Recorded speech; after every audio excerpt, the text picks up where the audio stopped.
நிலத்தகராறில் நரம்பியர் மருத்துவர் சுப்பையா வெட்டி கொலை செய்யப்பட்ட வழக்கில் விதிக்கப்பட்ட தண்டனையை எதிர்த்து குற்றவாளிகள் தாக்கல் செய்த மேல்முறையீட்டு மனு மீது சற்று நேரத்தில் தீர்ப்பு அளிக்கப்படுகிறது.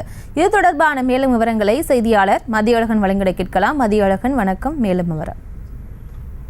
நிலப்பிரச்சனை தொடர்பாக சென்னை ராஜா அண்ணாமலைபுரத்தில் பிரபல நரம்பியல் மருத்துவர் சுப்பையா கடந்த 2013ஆம் ஆண்டு செப்டம்பர் மாதம் வெட்டி கொலை செய்யப்பட்டார். இது தொடர்பான வழக்கில் அரசு பள்ளி ஆசிரியர் பொன்னுசாமி, அவரின் மகன்களான வழக்கறிஞர் பாசில், இன்ஜினியரான போரிஸ் மற்றும் William, doctor James Sathishkumar, engineer Murugan, Selva Prakash ஆகிய 7 பேருக்கு மரண தண்டனையும், பொன்னுசாமியின் மனைவி மேரி புஷ்பம் மற்றும் கூலிப்படையை சேர்ந்த கபடி வீரர் இயேசுராஜன் ஆகியோருக்கு இரட்டை ஆயுள் தண்டனை விதித்து 2021ஆம் ஆண்டு ஆகஸ்ட் மாதம் சென்னை அமர்வு நீதிமன்றம் தீர்ப்பளித்தது.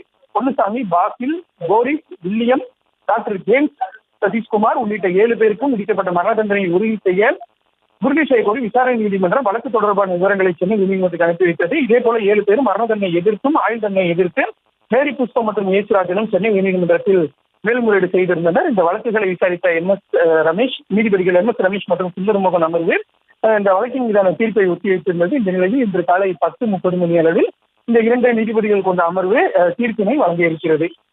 விவரங்களுக்கு நன்றி மதியழகன். செய்திகளை உடனுக்குடனும் துல்லியமாகவும் தெரிந்து கொள்ள சப்ஸ்கிரைப் பண்ணுங்க.